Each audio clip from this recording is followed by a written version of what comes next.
कृपया आपापले mobile silent मोडवर किंवा स्विच ऑफ करून ठेवावेत ही सगळ्यांना प्रेमाची विनंती.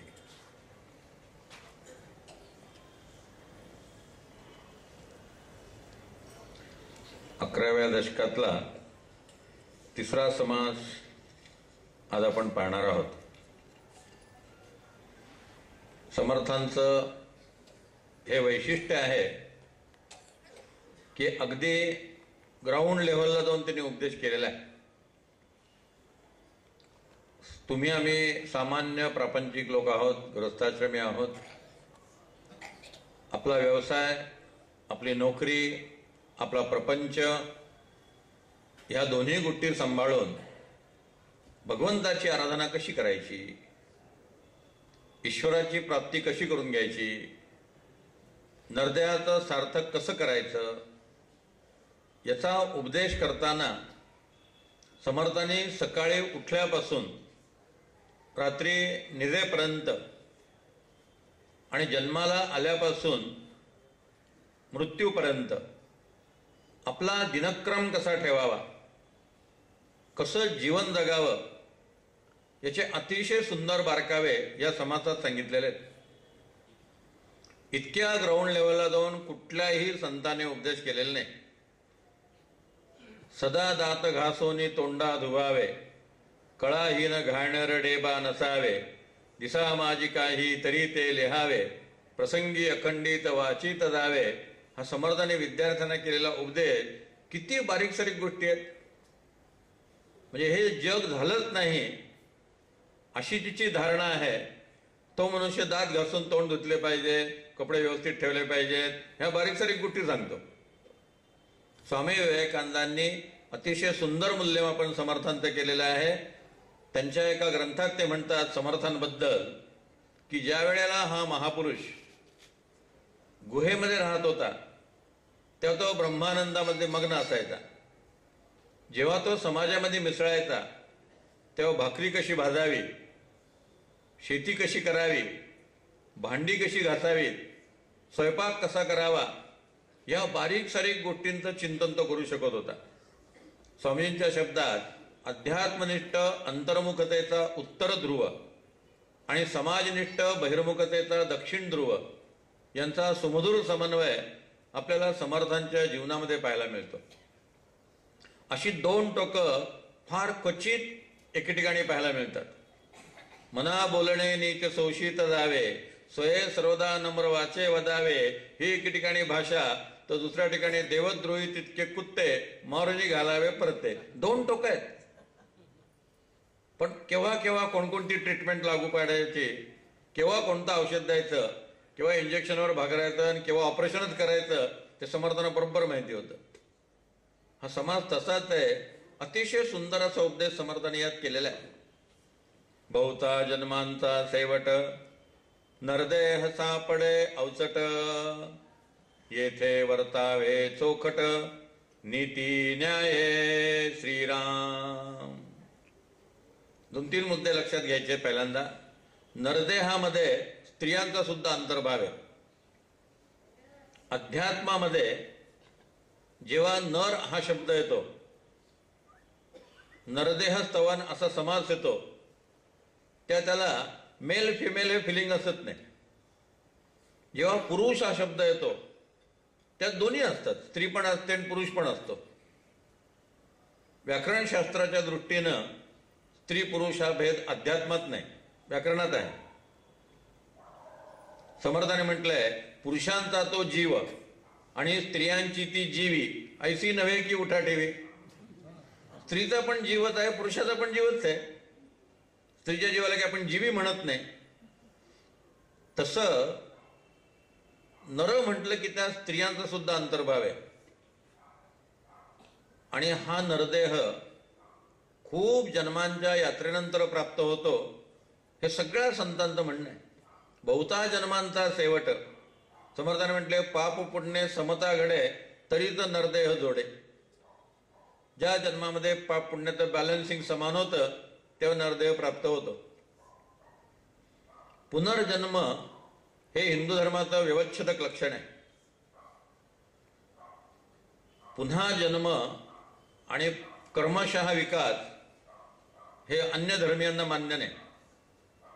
ख्रिश्चन धर्मात पुनर्जन्म नाही, इस्लाम धर्मात पुनर्जन्म नाही, हिंदू धर्म पुनर्जन्म मानतो, जैन, बौद्ध आणि शीख हे तिघेही पुनर्जन्म मानतात, पण ते आपण वेगळे धर्म समजत नाही, त्या हिंदू धर्माच्या शाखा समजतो. त्यांचं सगळं तत्वज्ञान त्यांनी हिंदू धर्मातूनच घेतलेलं आहे. त्यांच्यातल्या बऱ्याचशा धर्मगुरूंची नावं ही हिंदू देवदेवतांचीच नावं आहेत. भगवान बुद्धांना तर आम्ही आमचा 8वा 9वा अवतार मानतो. तेव्हा हिंदू धर्मामध्ये पुनर्जन्म आहे. एक काळ असा होता की पुनर्जन्मावरती ज्याचा विश्वास आहे तो मनुष्य बुरसटलेला आहे, जुनाट विचारांचा आहे असं समजलं जात होतं. पण आता सायंटिफिकली हे प्रूव्ह झालेलं आहे की माणसाला पुनर्जन्म आहे. आणि कुणा संतांनी प्रूव्ह केलं नाही, वैज्ञानिकांनीच सांगितलं. डार्विनचा क्रमविकास काय सांगतो? ॲमिबा या एकपेशीय प्राण्यापासून तो कोट्यवधी पेशीय प्राणी असलेल्या माणसापर्यंत यच्चयावत जीवसृष्टी हा क्रमविकास आहे. आधी तो ॲमिबा होता, मग सरपटणारा प्राणी झाला, जलचर झाला, भूचर झाला, हळूहळू विकसित होत गेला, मग वानर झाला आणि त्या वानराचा नर झाला असं सांगितलं जातं. त्यामुळे आता क्रमविकासाच्या सिद्धांतानुसार पुनर्जन्म आहेच. पुनर्जन्माचं एक सुंदर उदाहरण स्वामी वरदानंद भारतींनी त्याच्या प्रवचनात दिलं होतं. ते म्हणाले, अशी कल्पना करा की आपण पंतप्रधानांचं भाषण टीव्हीवरती ऐकत आहोत. आता टीव्हीवरती चित्र पण दिसतं आणि आवाज पण ऐकू येतो. आवाज घेऊन येतात त्या ध्वनिलहरी असतात, चित्र दिसतं त्या प्रकाश लहरी असतात. प्रकाश लहरींचा वेग ध्वनिलहरींपेक्षा अनेक पटीने जास्त असतो. पण असं कधी होत नाही की आधी पंतप्रधानांचा चेहरा दिसला आणि 2 मिनिटांनी भाषण ऐकू यायला सुरुवात झाली. लगेच भाषण ऐकायला येतं. वरदानंद भारतीने सांगितलं की ह्या ज्या प्रकाश लहरी आहेत त्याच्यामध्ये ध्वनिलहरींचं रूपांतरण केलं जातं. म्हणजे आधी सगळं रेकॉर्ड केलं जातं, शूट केलं जातं. ते ट्रान्सफर करताना ध्वनिलहरींचं रूपांतरण प्रकाश लहरीत केलं जातं. ते दूरदर्शनपर्यंत पोहोचतं आणि दूरदर्शनमध्ये शिरताना ध्वनिलहरी आणि प्रकाश लहरी पुन्हा वेगळ्या होतात आणि मग एकाच वेळेस चित्रही दिसतं आणि ऐकायला पण येतं. आता ध्वनिलहरींचं प्रकाश लहरीत होणारं रूपांतर आणि प्रकाश लहरीमधनं पुन्हा ध्वनिलहरीत होणारं रूपांतर हा पुनर्जन्म आहे की नाही? अत्यंत सूक्ष्म स्तरावरला पुनर्जन्म आहे. आणि आमचे तो पुनर्जन्म हा सूक्ष्म स्तरावरलाच आहे. शरीर नंतर तयार होतं. आधी तो जीवात्मा जो आहे तो अत्यंत सूक्ष्म आहे. तो सूक्ष्म जीवात्मा शरीर सोडतो आणि नवीन शरीर धारण करतो. म्हणजे ट्रान्सफॉर्मेशन हे सूक्ष्म जीवाचंच आहे, तुला तर लक्षात सुद्धा येत नाही. आणि अशा अनेक जन्मानंतर माणसाला काहीतरी पूर्वसुकृत म्हणून नरदेह प्राप्त होतो. आपण सगळे भाग्यवान आहोत की आपल्याला हे मनुष्य शरीर मिळालेलं आहे. हे आता सगळ्यांनी मान्य केलं आहे, सिद्ध झालं आहे की पशुदेहामध्ये माणसाच्या विकासाला एक मर्यादा आहे, त्या पलीकडे काही नाही आहे. साधं भाषेचं उदाहरण घ्या. वर्षानुवर्ष मांजर फक्त म्यावच म्हणते. Any progress? काय नाही, मायाव. कुत्र भू. आपण लहान मुलांना शिकवतो, कुत्र काय म्हणतं म्हणजे तो भू करून दाखवतो. मांजर काय म्हणतंय मग तो म्याव करून दाखवतो. कावळा काय करतो? काव काव. चिमणी काय करते? चिव चिव. याच्या पलीकडे त्यांना भाषेत माहिती नाही. मानवाने भाषाशास्त्रात केवढी प्रगती केली. घरांच्या बाबतीत बघा, स्थापत्य कला. पक्ष्यांची घरटी आहे तशीच आहेत, जनावरांच्या गुहा घरटी आहे तशीच आहेत. माणसाने केवढा विकास केला. कशा प्रकारची घरं असतात. दुबईमध्ये एका कुटुंबात मी गेलो होतो, त्यांचं गोलाकार बाथरूम होतं. बाथरूममध्ये मोबाईलची व्यवस्था होती, बाथरूममध्ये सिनेमा संगीत ऐकण्याची व्यवस्था होती, भक्तिगीतं ऐकण्याची व्यवस्था होती. म्हणजे आंघोळ करताना सुद्धा बोर होऊ नये याची व्यवस्था. केवढ्या सुविधा आहेत. पुन्हा पाण्याचे वेगवेगळे शॉवर, किती टेम्परेचरचं पाहिजे त्याप्रमाणे तो शॉवर वापरायचा. त्या शॉवरमधनं त्या टेम्परेचरचं पाणी तुम्हाला मिळणार. एवढ्या सुविधा अन्य कुठे नाही आहेत. कॉम्प्युटरने मनुष्याने केवढी मोठी क्रांती केली. म्हणून मनुष्य जन्म हा सर्वात महत्वाचा आहे आणि तो फार दुर्लभ आहे. 84 लक्ष जीवयोनी आहेत आणि त्या 84 लक्षांमधनं आपल्याला नरदेह मिळाला. केवढी मोठी लॉटरी लागली आहे सांगा.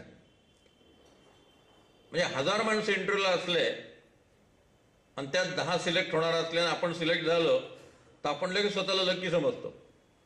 म्हणजे 1000तल्या 10 आपण असलो तर आपण लकी आहोत. मग 84 लक्ष मधले आपण आहोत. केवढं मोठं भाग्य आहे. समर्थ म्हणतात, बहुता जन्मांचा सेवट नरदेह सापडे अवचट. अचानक, अवचट म्हणजे अचानक, कल्पना नसते की आपल्याला नरदेह प्राप्त होईल. वरती सगळे कॉम्प्युटरवरती हिशोब झालेले असतात. परमेश्वराचा सुपर कॉम्प्युटर आहे आणि ते म्हणतात आता याला मनुष्यरीत पाठवून द्या. याचा सगळा हिशोब आता मागचा संपलेला आहे. आता याला एक अपॉर्च्युनिटी द्या. नरदेह सापडे अवचट येथे वर्तावे चोखट नीती न्याय. चोखट म्हणजे शुद्ध. आपण मराठीत म्हणतो माणसाचा व्यवहार कसा चोख असला पाहिजे. चोख याचा अर्थ शुद्ध. नीती न्याय. काही गोष्टी लक्षात घ्या. नीती आणि न्याय हे फक्त नरदेहामध्ये. पशुयोनीत नीती न्याय नाही. स्वर्गामध्ये पण नीती न्याय नाही.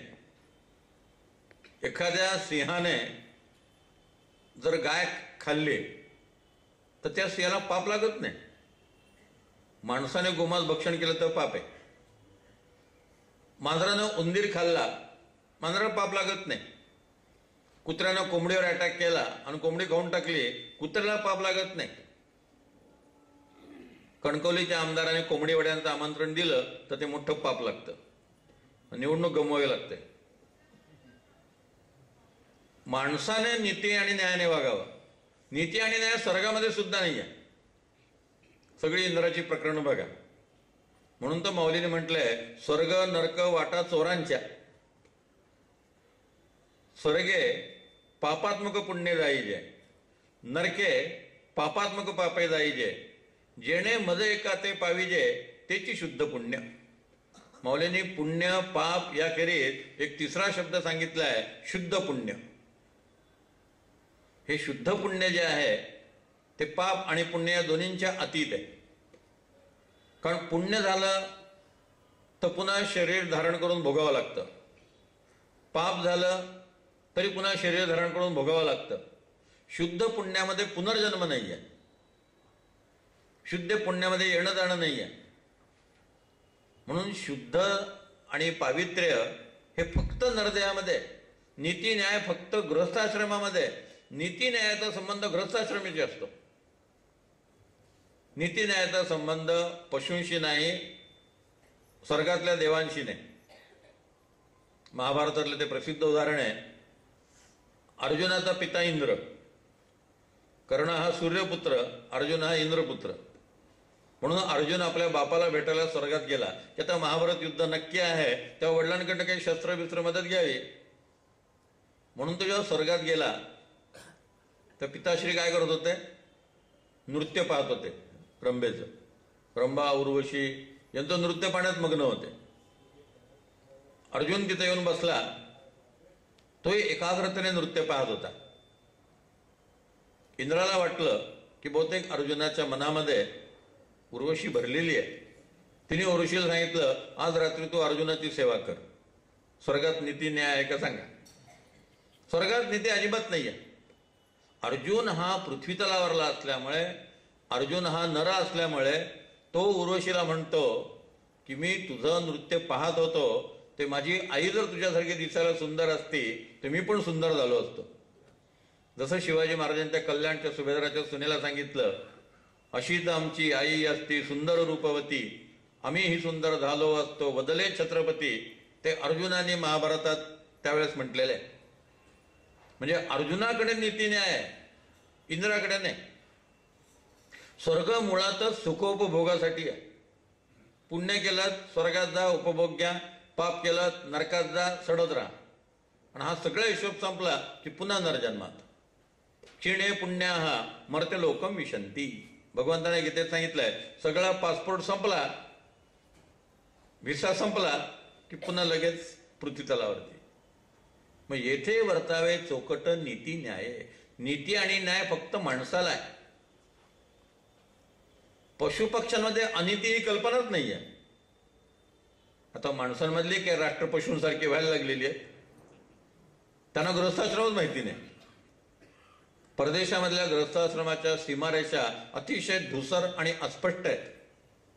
आपल्याकडे एवढा गृहस्थाश्रम घट्ट आणि पक्का आहे म्हणून आपल्या इथं नीती न्यायाच्या ज्या कल्पना आहेत त्या परदेशातल्या नीती न्यायाच्या कल्पनेशी मिळत्या जुळत्या नाही आहेत. ब्रह्मचारी विश्वनाथ एकदा अमेरिकेला गेले होते. त्यांनी एक गंमत सांगितली. अमेरिकेत गेले असताना एका माणसाने त्यांना जरा टोकलं. काय म्हटलं तुमचे भारतीय लोक बुरसटलेले. घरातनं बाहेर पडताना नवरा पुढे पडतो, पाठीमागनं बायको जाते. फुटपाथवर म्हटले तो 10 फूट पुढे असतो, बायको 10 फूट मागे असते. कधी पतिव्रतेसारखी हळूहळू त्याच्या मागे जाते. आमचे तर अमेरिकेत कशाले हातात हात धरून जातात. पण जोड्या कशा जातात बघा, हात धरलेला असतो. विश्वनाथजी म्हणाले भारतातल्या नवऱ्याला कल्पना असते की बायको पाठीमागून आपल्या बरोबरच येईल. तुम्हाला ती गॅरंटी नसते म्हणून तुम्ही हात धरून ठेवता. म्हणते ही जी नीती न्यायाची कल्पना आहे ही फक्त नरदेहात आहे. ही कल्पना किती लूज होत चाललेली आहे आपण वर्तमानपत्रात पाहतो. एकदा थोडंसं ढिलं झालं चंचू प्रवेश हा मुसळक प्रवेश हा. मग लिव्ह इन रिलेशनशिपची जी कल्पना आता नवीन उदयाला येते आहे, जी नटनट्यांमध्ये आणि काही राजकीय पुढाऱ्यांमध्ये सुरू झालेली आहे, खूप हाय लेवलला ती सुरू झालेली आहे. हळूहळू ते लोअर मिडल क्लास आणखी लोअर मिडल क्लास पर्यंत पोहोचेल, मोठा धोका आहे. म्हणून येथे वर्तावे चोखट नीती न्याय. न्याय अन्याय ही कल्पना नरदयामध्ये आहे. कोणाची इस्टेट जर आपण लुबाडली तर तो अन्याय आहे. एखाद्या स्त्रीवर अत्याचार केला तर तो अन्याय आहे. हे पशूंमध्ये नाही आहे. म्हणून समर्थाने म्हटलंय मोठ्या मुश्किलीने हा निर्दय मिळालेला आहे. येथे वर्तावे चोखट नीती न्याय. प्रपंच करावा नेमक पहावा परमार्थ विवेक. जेणे करता उभय लोक संतुष्ट होती. श्रीराम. ही एक समर्थांची खासियत आहे. प्रपंच आणि परमार्थ यांचा समन्वय की दोन्ही करा. के.व्ही. बेलसरांनी त्यांच्या प्रवचनात सांगितलं, जरा विनोदाचा भाग होता. त्यांनी समर्थांनी लक्षात घेतलं की मेजॉरिटी गृहस्थाश्रमी लोकांची आहे आणि समर्थ हे मेजॉरिटीला खुश ठेवणारे होते. त्यांनी विचार केला बहुसंख्य लोक गृहस्थाश्रमी आहेत, त्यांना फार नाराज करून चालणार नाही, म्हणून आधी प्रपंच करावा नेटका मग घ्यावे परमार्थ विवेका. राजकारणी संत असल्यामुळे त्यांना मेजॉरिटीचं महत्व माहिती होतं. किती लोक नैष्टिक ब्रह्मचर्याचं पालन करू शकतील, किती लोक संन्यासी होऊ शकतात. स्वामी विवेकानंदांच्या पत्रातलं एक फार सुंदर वाक्य आहे. स्वामीजींनी पत्रात लिहिलं आहे, ब्रह्म सत्य आहे आणि जग मिथ्या आहे याचा हजारातल्या एका माणसाला अनुभव आलेला असतो. त्याची शिक्षा 999 माणसांना कशासाठी? 999 माणसं सामान्य आहेत. त्यांना अजून ब्रह्मसाक्षात्कार झालेला नाही आहे. त्यांना जग अजून माया दिसत नाही आहे. त्यांना जग खरं वाटतंय. Let them enjoy. केव्हा तरी त्यांना त्याचं उबग येईल, केव्हा तरी ते त्यातनं बाहेर पडतील. पण ही उबग आणण्याची गोष्ट नाही आहे, ती येण्याची गोष्ट आहे. जसं झाडाला पान पिकलं की ते आपोआप गळून पडतं, तसं या ठिकाणी प्रपंच आणि परमार्थ यांचा समन्वय समर्थांनी सांगितलेला आहे की प्रपंच करावा नेमक पाहावा परमार्थ विवेक. ह्या दोन्ही गोष्टी को-करंटली हातात हात घालून चालल्या पाहिजेत. असं नाही की पूर्ण वेळ 60 वर्षापर्यंत प्रपंच, नंतर रिटायरमेंट झाल्यानंतर परमार्थ. काही लोक चुकीचा अर्थ घेतात. आधी प्रपंच करावा नेटका मग घ्यावे परमार्थ विवेका. याचा काही लोक अर्थ असा लावतात की रिटायरमेंट पर्यंत प्रपंच, रिटायरमेंट नंतर परमार्थ. पण पुढची जोडी आहे, परमार्थ सांडून प्रपंच करिसे तरी तो येमयातना भोगिसे. प्रपंच सांडून परमार्थ करायला सांगितलं नाही आणि परमार्थ सांडून प्रपंचही करायला सांगितलं नाही. अंती परमकष्टी होती यमयातना भोगिता. प्रपंचितो सावधान तोच परमार्थ करेल जाणं, प्रपंचितो अप्रमाण तो परमार्थी खोटा. मुळातलं समर्थांचं मत हे प्रपंचाच्या विरुद्ध आहे, संसाराच्या विरुद्ध आहे. कालच सांगितलं, अन्य संतांप्रमाणे तेही भक्तिमार्गी होते, अन्य संतांच्या प्रमाणे तेही विरक्त होते. जरी हा प्रपंच शाश्वत जाणीतो तरी आम्ही यासीत धरतो. हा अशाश्वत म्हणून बोंबलतो, तुम्हा होते. आता परमार्थी बोंब मारावी, काही काढाकाढी करावी, हळूहळू सोडवावी मिठी प्रपंचाची. परममूर्खा माझी मूर्ख, प्रपंचितो मानी सुख, या प्रपंच ऐसे दुःख अनेक नाही. हा समर्थांचा अनुभव आहे. पण असं कितीही सांगितलं तरी सामान्य मनुष्य या यंत्रणेतनच जाणार आहे. समाज व्यवस्था सुद्धा टिकणं आवश्यक आहे. म्हणून समर्थ या दोन्हींचा समन्वय सांगतायत. मग निदान प्रपंच सुखे नैव करावा, परी काही परमार्थ वाढवावा, परमार्थ अवघाची बुडवावा हे बरे नव्हे. मग दोन्हींचं संतुलन साधा. प्रपंच आणि परमार्थ कशाला किती वेळ द्यायचा, कशाला किती प्रायोरिटी द्यायची, याचं बरोबर गणित मनामध्ये आखलं पाहिजे. त्याला ते प्रपंच करावा नेमक, पाहावा परमार्थ विवेक. जेणेकरता उभयलोक याचा अर्थ इहलोक आणि परलोक. इहलोक म्हणजे भौतिक समृद्धी, परलोक म्हणजे आध्यात्मिक समृद्धी. त्याला माऊलीने म्हटलंय, दृष्टादृष्ट विजय होवा वेजी. प्रसादनाच्या शेवटी म्हटलेलं आहे, दृष्ट आणि अदृष्ट. दृष्ट म्हणजे इहलोक, अदृष्ट म्हणजे परलोक. या दोन्हीत माणसाने यशस्वी झालं पाहिजे, दोन्हीमध्ये संतुष्ट झालं पाहिजे. महाराज जनक त्याचं उदाहरण आहे, रामचंद्र त्याचं उदाहरण आहे.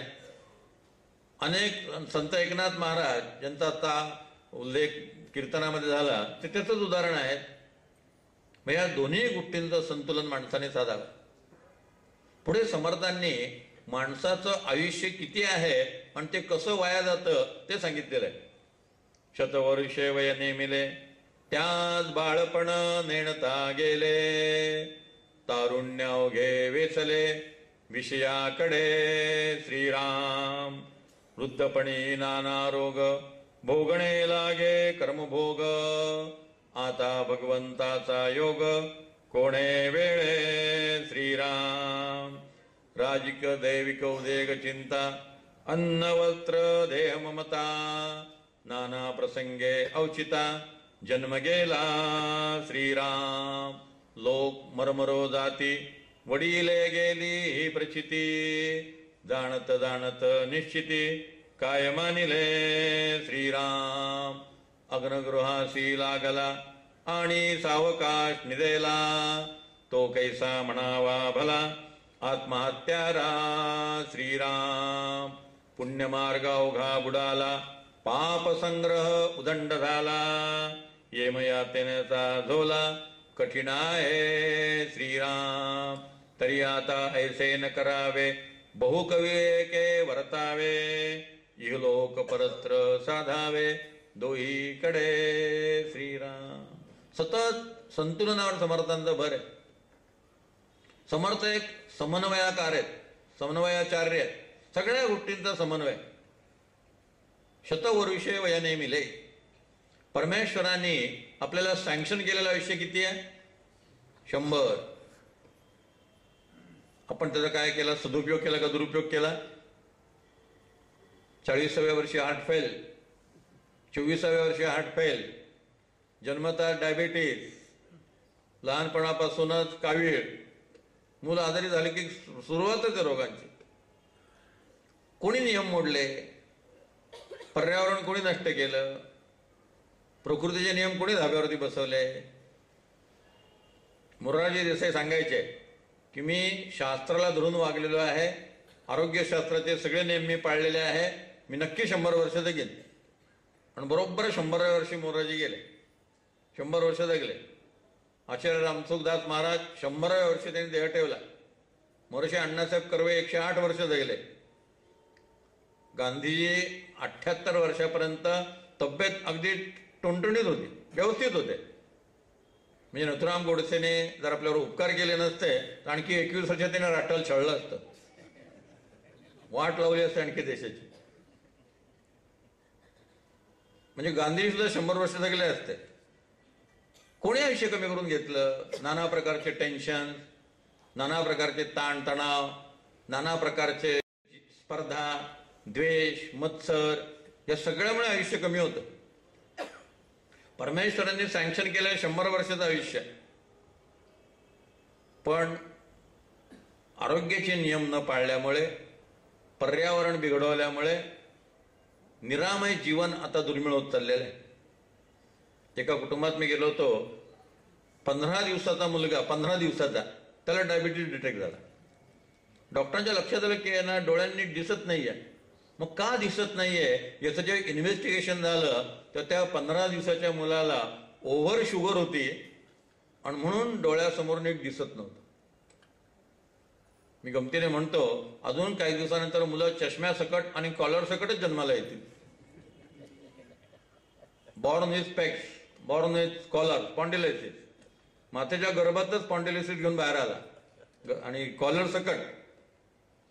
कोणी हे आयुष्य असं केलं? एवढी चांगली संधी आपल्याला मिळाली होती. आपण निसर्गाचे नियम पाळले नाहीत, प्रकृतीचे नियम पाळले नाहीत आणि मग नाना प्रकारच्या तक्रारी सुरू झाल्या. आमचे आप्पा वरदानंद भारती सांगायचे की विज्ञानाने माणसाचं जेवढं कल्याण केलं त्याच्या अनेक पटीने नुकसान केलं, हे मी तुम्हाला सिद्ध करून दाखवेन. काही फॅसिलिटीज मिळाल्या पण मनुष्य आळशी किती झाला, दुर्बल किती झाला, नाना प्रकारचे रोग किती निर्माण झाले. समर्थ म्हणतात बालपण सगळं खेळण्यात गेलं, तारुण्य सगळं विषयात निघून गेलं, वृद्धपणे नाना रोग झाले. आता भगवंताचा योग कोणे वेळी. ते रामसुखदास महाराज सांगतात, जिंदगी जब तक रहेगी फुर्सत न होगी काम से, कुछ समय ऐसा निकालो प्रेम कर लो श्री राम से. सगळं आयुष्य त्यात निघून जाणार. ते जुने गाणं आहे, लडकपन खेल में खोया, जवानी नींद भर सोया, बुढ़ापा देख कर रोया, असर फिर भी चुकाना है, सजन रे झूठ मत बोलो, खुदा के पास जाना है, न हाथी है न घोडा है, वहां पैदल ही जाना है. सगळे हिशोब चुकते करावे लागतात. मग बालपण, तारुण्य अग्नगृहासी लागला आणि सावकाशने दिला, तो कैसा म्हणावा भला आत्महत्यारा. सतत असा जो संसारात लिडबिडलेला आहे त्याचं हे सगळं वर्णन आहे की तो परमार्थाचा विचारच करत नाहीये.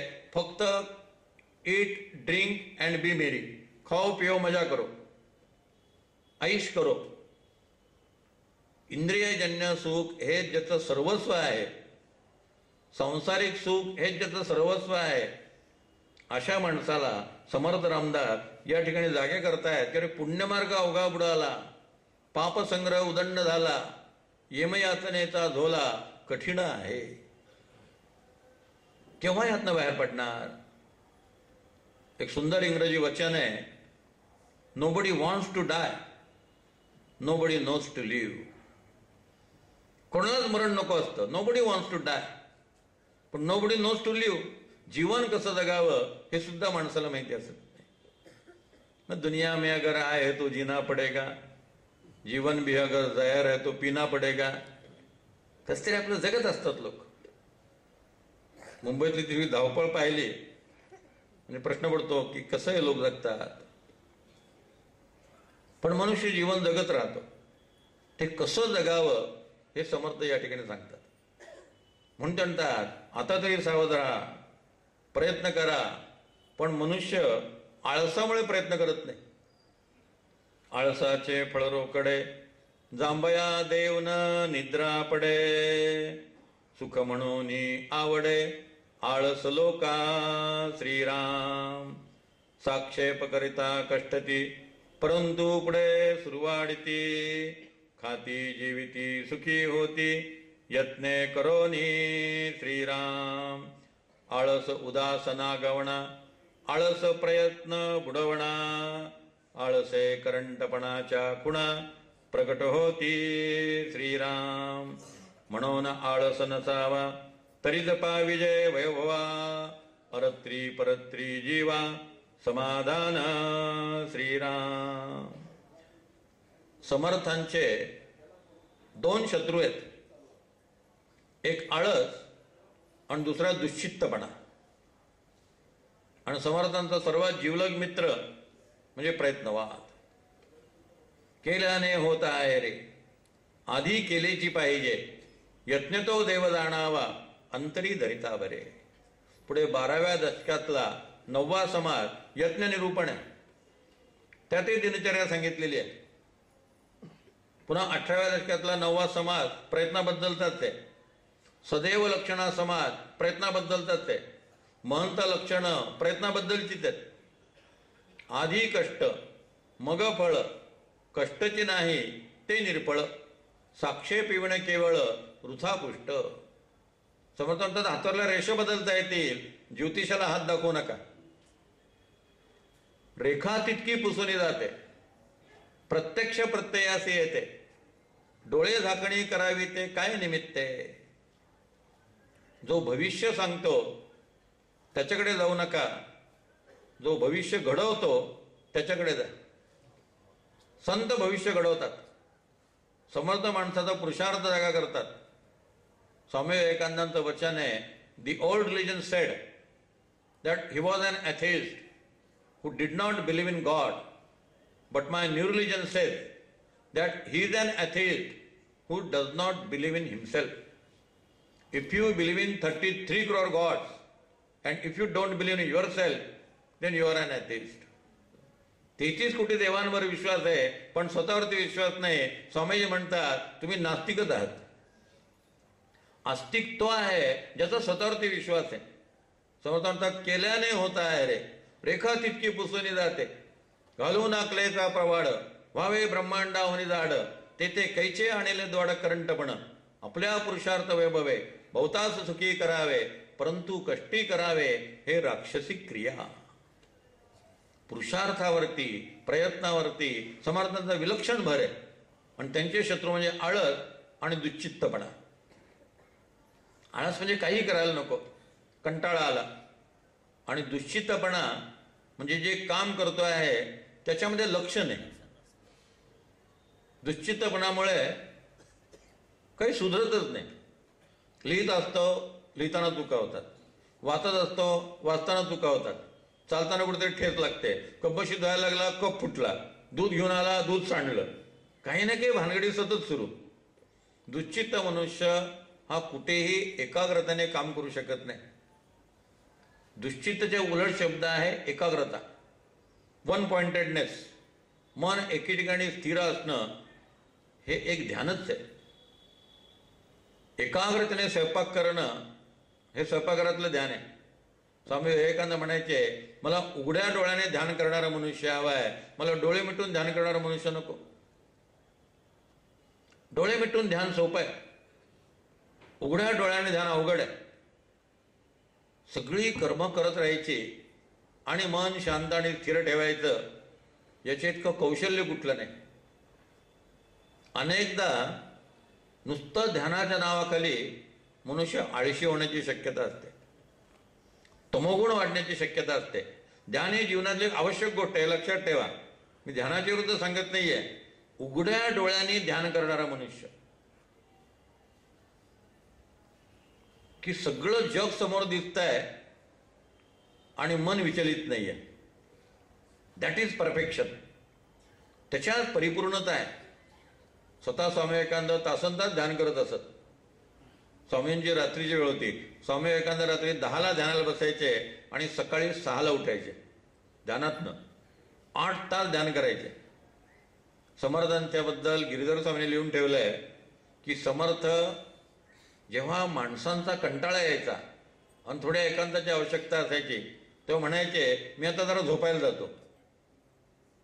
आणि मग समर्थ आत जायचे आणि ध्यानाला बसायचे. काही गलबला, काही निवळ, ऐसा कंठित जावा काळ. आपण ध्यानाच्या निमित्ताने झोप काढतो, समर्थ झोपेच्या निमित्ताने ध्यान करत होते. झोपायला जातो सांगायचे आणि ध्यान करत बसायचे. दोन्ही गोष्टी जीवनामध्ये आवश्यक आहेत. मन एकाग्र असलं पाहिजे आणि ध्यानामुळे एकाग्रता वाढते. त्या समर्थांनी प्रयत्नवाद, आळस, दुश्चित्तपणा या सगळ्यांचा परामर्श घेतला आणि मग शेवटी प्रयत्न कोणता करावा? प्रयत्न करावा तो कोण, हेची ऐका निरूपण, सावध करून अंतःकरण, निमिष एक श्रीराम. आता इथून पुढे सगळी दिनचर्या सांगतात. सकाळी उठल्यापासून रात्री झोपेपर्यंत माणसाला काहीतरी टाइम टेबल असलं पाहिजे. बऱ्याच जणांना असं वाटतं की टाइम टेबल ही फक्त विद्यार्थ्यांची गरज आहे. आपल्याला काही टाइम टेबलची गरज नाही. जर आपल्याला दिनचर्या नसेल तर आपल्या वाट्याला दिनचर्या येईल, हे लक्षात ठेवा. काहीतरी दिवसभरामध्ये किती वेळ कशात घालवावा. अलीकडे मॅनेजमेंटमध्ये टाइम मॅनेजमेंट हा एक फार महत्त्वाचा इश्यू आहे. दिवस कसा व्यतीत केला, वेळ कसा व्यतीत केला, त्याला फार महत्त्व आहे. तासनतास टी व्ही पाहत बसले, तासनतास क्रिकेटची मॅच पाहत बसले, तासनतास गप्पा मारत बसले, या सगळ्या गोष्टी माणसाच्या जीवनामध्ये विसंवाद निर्माण करतात. कामाचे तास, मनोरंजनाचे तास, कुटुंबासाठी दिला जाणारा वेळ, समाजासाठी दिला जाणारा वेळ आणि साधनेसाठी दिला जाणारा वेळ, याचं संतुलन बरोबर साधलं पाहिजे. याचं बॅलन्सिंग बरोबर साधलं पाहिजे. मनाचे सगळे कप्पे असे व्यवस्थित असले पाहिजेत. म्हणून समर्थ म्हटले, काही गलबला काही निवळ, ऐसा कंठित जावा काळ. अधूनमधून लोकसंग्रह, अधूनमधून एकांत, अधूनमधून समाजचिंतन, अधूनमधून आत्मचिंतन, या सगळ्याचं संतुलन साधलं पाहिजे. मग त्यासाठी आपला दिनक्रम कसा असावा? सर्वात पहिली गोष्ट, प्रातःकाळी उठावे, काही पाठांतर करावे, यथानुशक्ती आठवावे, सर्वोत्तमासी श्रीराम. मग दिशेकडे जावे, जे कोणासी नव्हे ठावे, शौच आचमन करावे, निर्मळ जय श्रीराम. मुखमार्जन, प्रातस्नान, संध्या तर्पण, देवतार्चन, पुढे वैश्वदेव उपासन, यथा सांग श्रीराम. दिनचर्येची सुरुवात ईश्वर चिंतनाने आहे. सर्वात पहिल्यांदा प्रातःकाळी उठावे, लवकर उठलं पाहिजे. उशिरा उठून माणसाला परमार्थ साधता येणार नाही. झोप कमी झाल्याशिवाय परमार्थ साधू शकत नाही. म्हणून पहाटे 5ला तर पहिल्यांदा घंटा होते मंदिरात, मग 5:30ला सनई लागते, 6ला काकड आरती असते. जीवनामध्ये झोप कमी झाल्याशिवाय माणसाला परमार्थ आणि अन्य कुठले यश हे साधता येणार नाही. आपले पंतप्रधान पहाटे 3 वाजता उठतात. मोदी 4 वाजेपर्यंत स्नान वगैरे उरकतात, 1.5-2 तास ध्यानाला बसतात, 7:30ला ते ऑफिसमध्ये जातात. सगळ्या लोकांची धावपळ सुरू होते ते आले की. इतकं सगळ्यांना कामाला लावलेलं आहे, ते सदा काम करतात आणि लोकांना कामाला लावलेलं आहे. पण उठल्या उठल्या पहिल्यांदा प्रातस्मरण, आपलं शौच मार्जन झालं की त्यानंतर काही पाठांतर करावे, यथानुशक्ती आठवावे, सर्वोत्तमासी. यथानुशक्ती हा शब्द खूपदा चुकीच्या अर्थाने वापरला जातो. यथानुशक्ती याचा अर्थ जसं जमेल तसं असा घेतला जातो, आणि यथानुशक्ती याचा अर्थ सर्व शक्तीनिशी. आम्ही यथाशक्ती मदत करू. यथाशक्ती म्हणजे काय? म्हणजे आपल्याला फार मदत करायची नाही, सुरुवातच यथाशक्तीने असते. पण यथाशक्ती याचा अर्थ सर्व शक्तीनिशी. जेवढी शक्ती आहे, यथा म्हणजे जेवढी आहे तेवढी, ती सगळी शक्ती पणाला लावा. यथानुशक्त्या आठवावे, सर्वोत्तमासी. यथार्थ पूर्ण एकाग्रतेने भगवंताचं चिंतन केलं पाहिजे.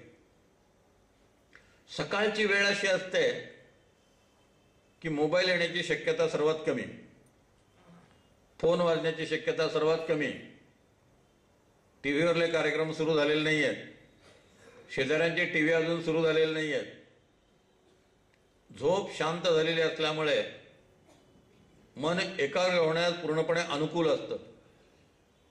बाहेरचं ध्वनी प्रदूषण अजून सुरू झालेलं नाही आहे. घरातली बाकीची मंडळी, श्रीराम लागूंचे अनुयायी, ईश्वराला रिटायर करणारे अजून झोपलेलेच आहेत. अशा वेळेला आपण उठून शांतपणे जप ध्यान करू शकतो. सकाळची वेळ ही सर्वात चांगली आहे. कमीत कमी ध्वनी प्रदूषण सकाळी असतं, कुठलाही आवाज बाहेर नसतो. अशा वेळेस जर सोहम ध्यान तुम्ही केलं तर धरिता सो सांडिता हम अखंड झाले सोहम सोहम, तो ध्वनी आपल्याला स्पष्ट ऐकू येईल. पण तो सोहम ध्वनी ऐकू येण्यासाठी जरा शांतता हवी की नाही. लवकर उठणं, त्याचप्रमाणे उठल्या उठल्या भगवंताचं चिंतन करणं, स्नान, संध्या, देवतार्पण, वैश्वदेव, उपासन, ज्या संप्रदायाचे तुम्ही अनुग्रहित असाल त्या संप्रदायाचा जो काही आचार आहे, त्या संप्रदायाची जी काही उपासना आहे ती उपासना सकाळी गेली पाहिजे. अनेक ठिकाणी घरामध्ये उपासना हा संस्कारच असत नाही. अनेक कुटुंबात मी पाहतो, कोणाला पूजा माहिती नाही, कोणाला जप माहिती नाही, कोणाला ध्यान माहिती नाही, नामस्मरण माहिती नाही. उठलं की लगेच लौकिक व्यवहाराला सुरुवात. बूट पॉलिश 15 मिनिटं जातात व्यवस्थित, स्वतःच्या बायकोचं बूट पॉलिश, त्याला सगळ्याला वेळ असतो. घरामध्ये देवघर नसतं, देव्हारा असतो आणि देव्हाऱ्याच्या 10 पट बुटांचं कपाट असतं. केवढी कपाट असतात बूट ठेवायला, आणि प्रत्येकडे 7-8 जोड असतात. हे फिरायला जायचं, हा विशेष प्रसंगाचा, ह्या स्लीपर घरात वापरायला, हे अमुक अमुक ठिकाणी. पण देवघराला जागा नसते, देवघराला जागा नसते. अनेक ठिकाणी गॅस सिलेंडरवरतीच फळी असते आणि त्या फळीवर देव असतात, म्हणजे देवच सलाईनवर असतात, सिलेंडरवर असतात. पण बुटाची जागा मात्र अगदी व्यवस्थित, मोठं कपाट, सगळी सोय व्यवस्थित, बाकीची मोठमोठ्याला बेडरूम, त्या सगळ्याला जागा असते, देवघराला जागा नसते. उठल्या उठल्या आधी नामस्मरणाचा संस्कार, म्हणजे सगळा दिवस त्या अनुसंधानात जाऊ शकेल. उठल्या उठल्या पाठांतर ही एक फार मोठी शक्ती आहे. जर पाठांतर केलं असेल तर त्या पाठांतराचा आयुष्यभर उपयोग होतो. आमच्या चाफळला डॉक्टर वसंतराव वैद्य होते, अतिशय सज्जनग्रस्त होते, चाफळचे म्हणतच होते ते. त्यांना संबंध भगवद्गीता पाठ होती. ते सांगायचे की रोज मी सकाळी 1.5 तास फिरायला जातो. मंदिरातनं बाहेर पडलो की खडीचा मारुती, शिवसमर्थ स्मारक, आणि तिथून फिरत परत येतो. या सगळ्याला 1.5 तास लागतो. आणि त्या 1.5 तासामध्ये ते संबंध गीता म्हणायचे. नाही ते फिरताना बघितलं काहीतरी गप्पा मारत बसायच्या, काहीतरी चर्चा करत बसायची, उखाण्या पाखाण्या काढत बसायच्या. त्यापेक्षा ते सकाळच्या वेळेला संबंध भगवद्गीता रोज म्हणत होते. राम मंदिरातनं दर्शन घेऊन बाहेर पडले आणि पायऱ्या उतरायला लागले की धर्मक्षेत्रे कुरुक्षेत्रे समवेतायुत्सवा मामका पांडवाश्चैव किम कुर्वत संजय. आणि सगळं फिरून आले आणि पुन्हा मंदिराच्या पायऱ्या चढायला लागले की यत्र योगेश्वर कृष्ण यत्र पार्थो धनुर्धरा. सगळे गीतेचे श्लोक 700 पूर्ण म्हणून झालेले असायचे. एकदा मी पुण्याहून साताऱ्याला येत होतो, तिकीट काढलं आणि मी मनाचे श्लोक म्हणायला सुरुवात केली. पण मनाचे श्लोक संपले त्याबरोबर सातारा आलं होतं. उगीच बाकीचे काहीतरी विचार करत बसण्यापेक्षा, मन इथंसुद्धा भरकटत ठेवण्यापेक्षा असं जे पाठांतर असतं ते पाठांतर आपल्याला प्रवासामध्ये उपयोगी पडतं. रामरक्षा पाठ असली, रामरक्षेचीच आवाजानं करत राहिले, 21 वेळा रामरक्षा म्हटली, 21 वेळा भीमरूपी स्तोत्र म्हटलं, आपोआप प्रवासामध्ये वेळ चांगला जातो. जे चित्त इतस्तता भरकटतं ते चित्त पाठांतरामुळे त्या विशिष्ट विषयावरती स्थिर होतं. कुशा आणि लव यांनी वयाच्या 8व्या वर्षी 24,000 श्लोकांचं संपूर्ण रामायण पाठ केलं होतं 8व्या वर्षी. म्हणून लहान मुलांकडनं पाठांतर करून घ्या. आमचे सर शिवाजीराव भोसले म्हणायचे, पाठांतराला पाठ दाखवल्यामुळे पाठाचं आणि आपलं अंतर दिवसेंदिवस वाढत चाललेलं आहे. मुलांना जर तुम्ही 5-6 जण पाठ करून घेतलं नाही, मनाचे श्लोक पाठ करून घेतले नाहीत, भगवद्गीता पाठ करून घेतली नाही, तर ती मुलं सिनेमाची गाणी पाठ करतील.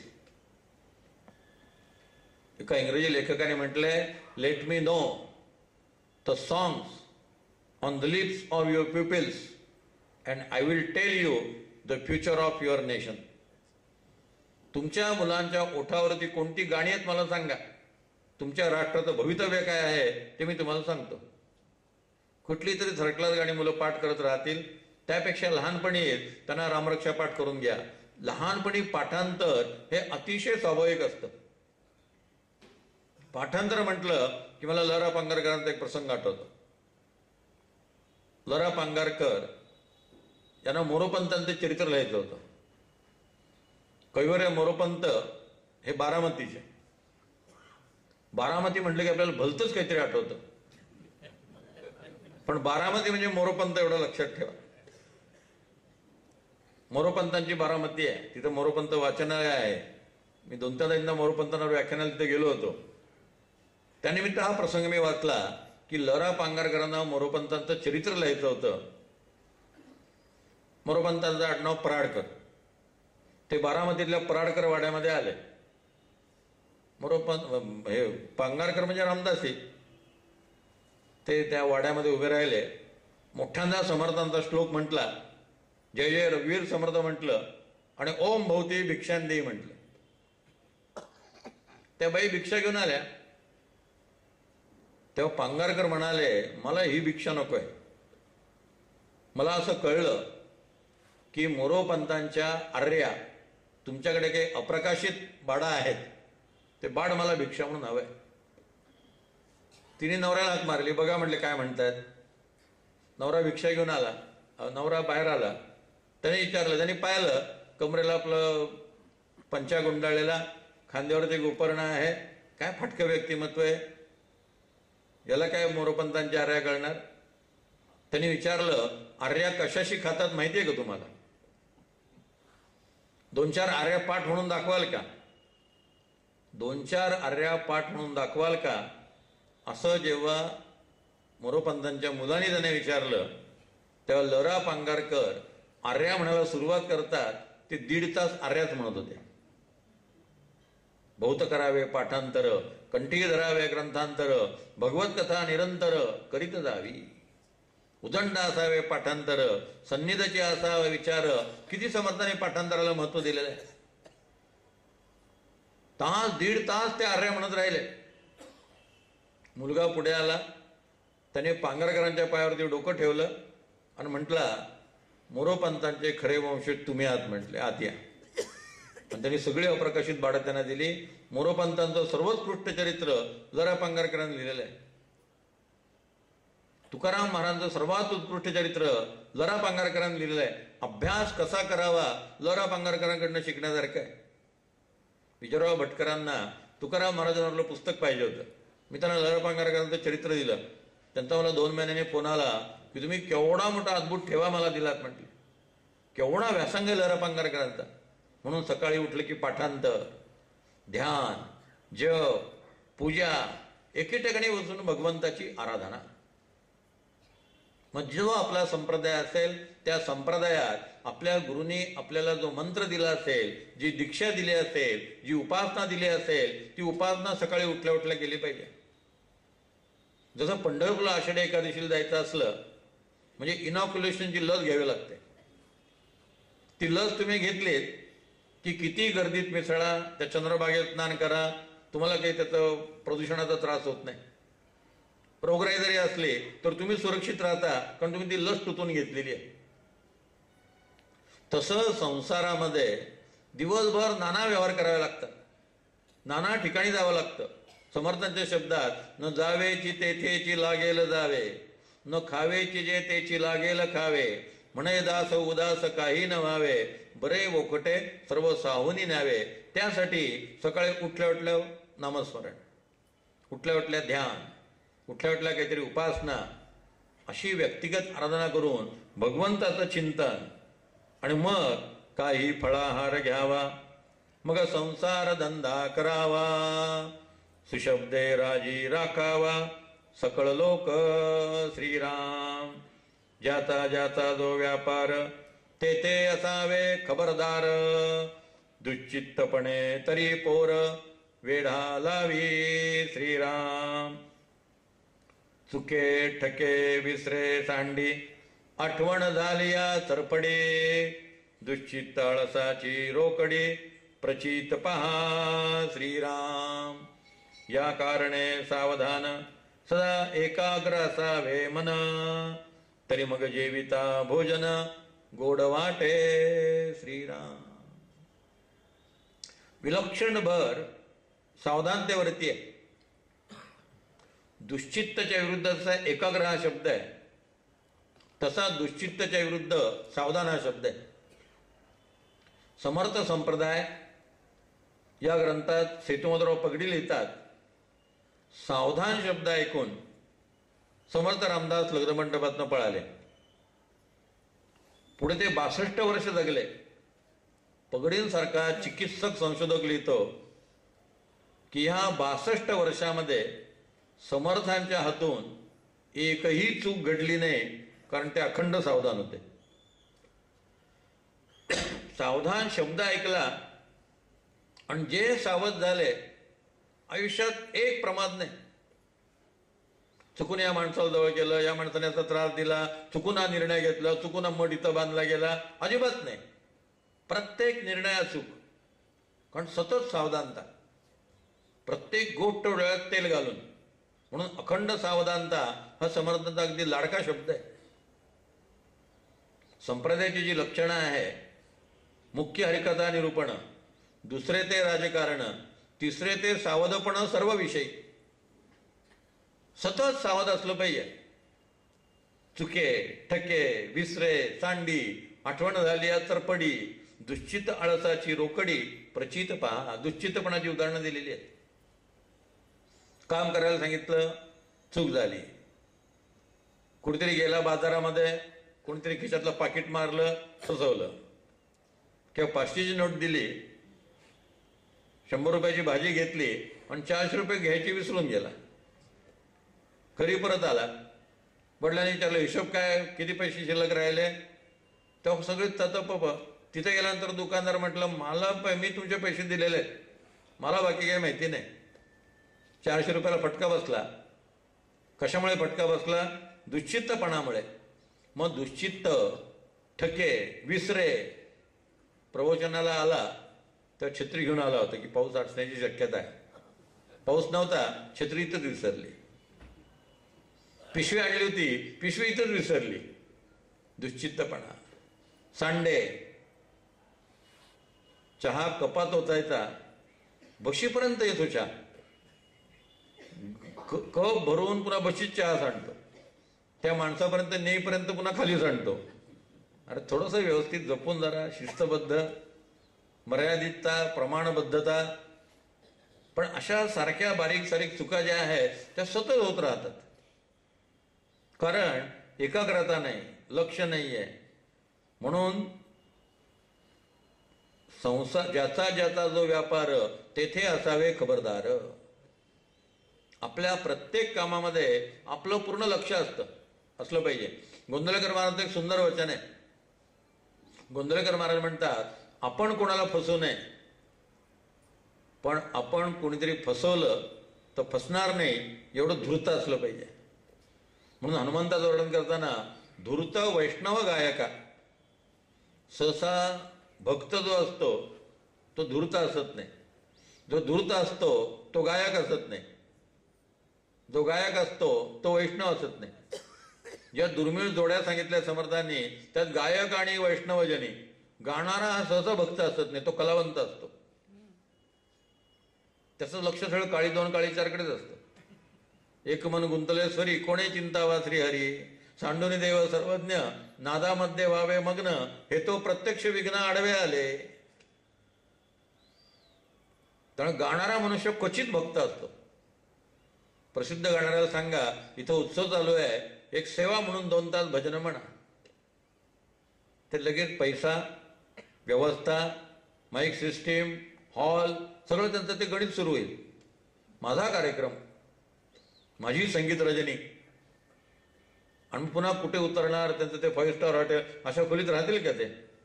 त्यांची स्वतंत्र व्यवस्था, त्यांची तैनात, 5-5, 10-10 लाख रुपये एका कार्यक्रमाचे, 5 स्टार हॉटेलमध्ये मुक्काम. इथं तिन्ही गोष्टी एकत्र आहेत हनुमंताकडे, धूर्त, वैष्णव, गायक. भक्ताने धूर्त असलं पाहिजे. आमचे आप्पा वरदानंद भारती नेहमी म्हणायचे, भक्ती म्हणजे बावळटपणा नव्हे, भक्ती म्हणजे भोंगळपणा नव्हे, भक्ती म्हणजे गबाळेपणा नव्हे. नाही तर ह्या सगळ्या दोषांना साधक नावाचा गोड शब्द आपण लावतो. ते साधक आहेत ना, त्यांचं लक्षच नसतं. समर्थांचा अखंड सावधानता. तिसरे ते सावधपण सर्वविषयी. मग असं जर व्यवस्थित एकाग्र असेल तर जेवण गोड लागेल. मग पुढे म्हणतात, पुढे भोजन झाल्यावरी काही वाची चर्चा करे, एकांत जाऊन विवरे नाना ग्रंथ श्रीराम. तरीच प्राणी शहाणा होतो, नाही तरी मूर्खची राहतो. लोक खाती आपण पाहतो, दैन्यवाणा श्रीराम. ऐक सदैवपणाचे लक्षण, रिकामा जाऊ ने दे एक क्षण. प्रपंच व्यवसायाचे ज्ञान, बरे पाहा श्रीराम. काही मिळवी मग जेवी, गुंतल्या लोकास उगवे. शरीर कारणी लावे, काही तरी श्रीराम. काही धर्मचर्चा पुराण, हरिकथा निरूपण. वाया जाऊ ने दीक्षण, दोहीकडे श्रीराम. ऐसा जो सर्वसावध, त्यास कैसा असेल खेद. विवेके तुटला संबंध, देहबुद्धीचा श्रीराम. 2 महत्वाच्या गोष्टी सांगितलेल्या आहेत की जेवण झाल्यानंतर काहीतरी धार्मिक ग्रंथांचं वाचन झालं पाहिजे. आज अनेक ठिकाणी चांगली पद्धत सुरू झालेली आहे. विशेषतः आपल्या मातांनी आणि भगिनींनी हा धर्म व्यवस्थित जिवंत ठेवलेला आहे. पुण्यामध्ये अनेक स्त्रिया मला अशा माहिती आहेत, एकाच बिल्डिंगमध्ये राहतात, 8-10 बायका एकत्र जमतात आणि रोज दुपारी 2 तास काहीतरी वाचन करतात. योगविशिष्ट असेल, महाभारताचे खंड असतील, रामायणाचे खंड असतील, शंकराचार्यांचं वाङ्मय असेल, पंचदशी असेल, वेगवेगळे ग्रंथ ते वाचून काढतात. आध्यात्मिक ग्रंथांचं वाचन करतात. रोज काही ना काहीतरी आपण नवीन वाचन केलं पाहिजे.